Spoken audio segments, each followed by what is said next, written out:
Thank you for attending the Student Borrower Protection Center and Demos's virtual conference, Delivering on Debt Relief, Canceling Student Debt on Day 1 and Beyond. Our day will begin with remarks from SBPC Executive Director, Seth Frotman. Hello, I'm Seth Frotman, the Executive Director of the Student Borrower Protection Center. I'd first like to thank Demos and in particular Mark Hulsman for being such great partners in putting together this event. I also want to thank our friends at UC Irvine Law School for their steadfast partnership in our joint student loan law initiative. And I would like to thank all of you for joining us for this remarkable gathering of student loan experts. We're all here today because our country is in the midst of a student debt crisis. For most of you, this is painfully obvious because you live it every day. This looming cloud of student debt casts a growing shadow over our communities and our country. Its effects ripple through households and cities, exposing the deeply entrenched racial, gender, and wealth disparities that sadly have become ubiquitous across American life. And now, as the nation grapples with another crisis before millions of families have recovered from the last one, student debt threatens to add kerosene to the fire of the ongoing economic fallout from the pandemic. Yet armed with the benefit of hindsight and bolstered by the possibilities afforded by a new administration, we recognize that we can and we must act. In 40 days, President-elect Biden will become President Biden, and he will take office already equipped with the tools needed to immediately take action to end the student debt crisis. But to understand why this action is so necessary, we must first understand why these tools were created. As the country replaced access to higher education with availability of debt, Congress passed a series of laws intended to serve as a critical safeguard against runaway student loan balances. Across the ideological spectrum, policymakers agreed that when we collectively shifted the risk of higher education onto the backs of tens of millions of families, there must be strong safety valves to serve as a counterweight. As a primary safeguard, Congress empowered the executive branch with the authority to implement broad-based debt cancellation at the discretion of the Secretary of Education. It also established specific targeted relief designed to eliminate the burden of student loan debt for a diverse range of borrowers facing specific distress. Cumulatively, Congress intended for tens of millions of borrowers to receive relief when the system failed. Lawmakers promised relief for borrowers defrauded by predatory schools. They guaranteed a clean slate for those whose financial hardship had spanned decades. And for those who pass up private sector wages to serve our country or our local communities. They told borrowers that they would not have to fear forces totally out of their control, like an unexpected school closure or the onset of a permanent disability. Unfortunately, these safety valves have failed. Millions of borrowers have been denied access to the very programs and protections Congress intended to serve as a critical backstop against the most significant risks of our debt-fueled higher education system. We see this failure in the rejection of 98% of public service workers seeking the debt relief they were promised. We see this failure in the denial of loan discharges for borrowers with total and permanent disabilities and the subsequent seizure of their disability benefits. The safeguards intended to protect against the worst outcomes are instead perpetuating them. Years of indifference and apathy by policymakers and public officials have allowed the harms of student debt to fester. There has been an unconscionable reticence to provide relief by the very policymakers who sit atop the system they helped break. We can do better. Without a single new act of Congress, President Biden has the power to execute these laws as they were intended and to pry open the safety valves designed to protect borrowers. It's been truly inspiring to see the growing coalition of tireless advocates who have spent years pushing broad-based cancellation from the outer limits of possibility onto the Biden-Harris agenda. However, we must recognize that cancellation at the levels proposed is necessary, but not sufficient. We must also ensure that for the first time, the safety valves established by law serve their intended function. Proposals to eliminate $10,000 in student debt are a critical first step to advance equity and restore justice.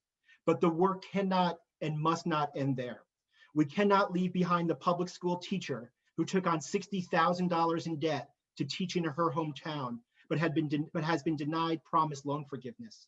We cannot forget the veteran who was ripped off by a predatory for-profit school and is now stuck with 6 figures in student debt. These approaches to debt relief are not mutually exclusive. Rather, they are inextricably tied together, and all are necessary to rectify the harm imposed upon millions of families. The ideas and policies we talk about today represent the path forward to create a system that protects the most vulnerable among us from the crushing weight of student debt. The relief that was promised, but so far has been illusory. Critically, today's panelists are not merely advocating for reforms to protect the next generation of students and families. They are demanding justice for the borrowers who never benefited from the supposed safeguards meant to protect against an inherently risky and fundamentally broken system. Fortunately, there has never been more motivation, more determination, or more power behind the movement to end the student debt crisis. And now, speaking of power, it is my pleasure to introduce a person who certainly needs no introduction. So I would rather use this opportunity to set the stage for today's discussion. In 2011, I was lucky enough to work with then Professor Warren as she turned a legendary article about exploding toasters into a living, breathing, and if I may say so, damn effective federal agency. I'll never forget how even though the CFPB was still months away from opening its doors, Professor Warren, Holly Petraeus, and I drove across the Potomac to a military base in Virginia to hear directly from military families about the financial challenges they faced. And their stories helped shape the agency Professor Warren created to protect them. Fast forward, and Professor Warren is now, of course, Senator Warren, but despite those conversations happening nearly a decade ago, I can still vividly recall the significant number of stories we heard that day about student debt, the way student loans were shaping or even destroying lives and families, the confusion and challenges posed by a student loan industry plagued with problems. While it was a wake-up call for many in that room, for Senator Warren, it was simply confirmation of what she already knew to be true, that student debt was on track to be the defining issue of this generation. But like with so many other issues, Senator Warren was light years ahead of everyone else. Senator Warren was ready. And sure enough, as many of you know well, she had a plan for that. During Senator Warren's time at the Bureau, she fearlessly fought on behalf of student loan borrowers. And from the very beginning, she laid the groundwork to ensure the Bureau's continued focus on their problems. She hired tireless champions like Rohit Chopra. And most importantly, she told us to never let what happened to mortgage borrowers happen to student loan borrowers. But her work on student debt, of course, didn't end when she left the Bureau. As Senator, she continued to make ending the student debt crisis a focal point of her work as she fights for real solution and real relief that can be readily achieved through debt cancellation. So without any further ado, Senator Elizabeth Warren. Hello, Student Borrower Protection Center and DEMOS and everyone who is in the fight to cancel student loan debt. I am so sorry that we can't do this in person, but I'm glad to have a chance to send along this message. You know, I want to start with a very special hello to Seth Frotman and to his entire team of student debt fighters at SBPC. I know that many of you got started working on student loans back with me at CFPB. We stay in the fights. And I want to thank every one of you for being here today. I want to thank all of you for being here today. And thank you for all of the work that you have done and are doing to try to alleviate the burden of student debt for millions of Americans and to advance economic opportunity for the next generation. Thank you. You know, these are truly unprecedented and challenging times. America is facing historic economic and public health crises. Millions of people are suffering from a deadly pandemic that is raging out of control. And too many Americans are struggling to find jobs and to keep a roof over their heads. Student debt comes into this like an anchor, dragging down our struggling economy, preventing a swift recovery, and restricting opportunity and prosperity for millions of Americans. Even before this pandemic, student loan borrowers were struggling, and Black and brown borrowers struggled the most, especially Black women. We currently have a system where Black borrowers have about a 50-50 chance of defaulting on their loans. Think about that. A system where 12 years after graduating, typical Black borrower owes more on their student loans than they borrowed while they were in school. Anyone who looks at that system and doesn't see a 5-alarm financial emergency in need of bold structural policy changes must have their eyes taped shut. Look, if we don't take action, the pandemic and the recession will make it even harder for borrowers who are already barely treading water. The way I see it, we have a responsibility and a moral obligation to act. We owe it to our fellow Americans to address this crisis head on. We need to broadly cancel student loan debt and put those monthly payments back into our economy. Canceling student loan debt as soon as possible would mean substantial and immediate relief for millions of Americans, many of whom have suddenly found themselves laid off, and many of the rest are worried that their jobs may be next. Now, here's the thing. We have a real chance to make this happen. For the first time in history, the American people just elected a President of the United States and a Vice President of the United States, both of whom are committed to canceling billions of dollars in student loan debt. I believe that the lesson from the election is clear. Bold policies like student debt cancellation, policies that improve opportunity, are broadly popular all across this country. Joe and Kamala understand that broadly canceling student debt will improve the lives of tens of millions of Americans, that it will give a huge boost to our economy during this pandemic and beyond, and even help close the racial wealth gap.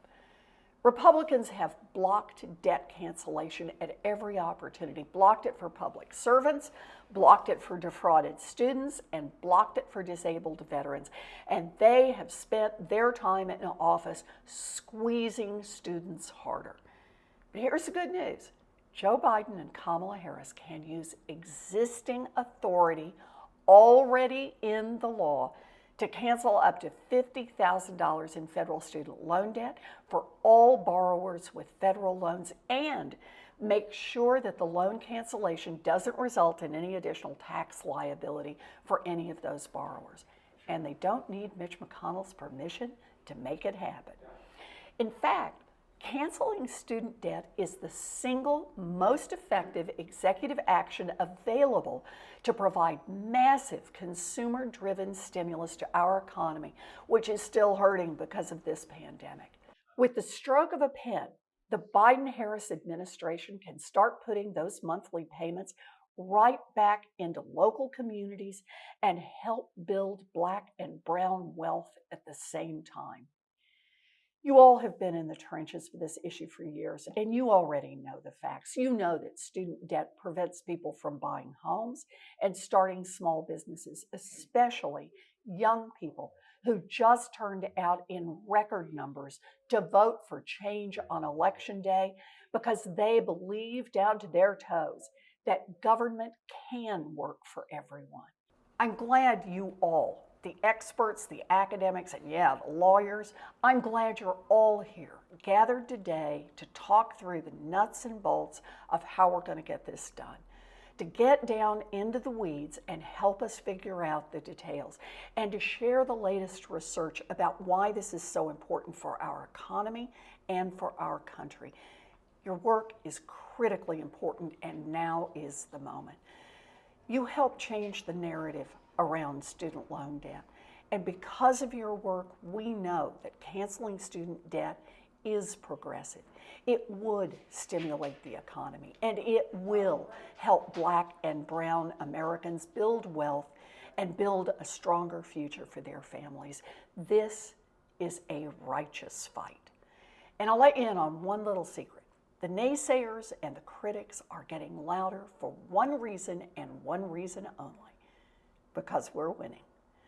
Senate Democratic leader Chuck Schumer and I believe that President-elect Biden should cancel up to $50,000 worth of student debt, which would completely wipe out the debt for about 75% of borrowers and give tens of millions of Americans an immediate financial boost. And that is what we're fighting for.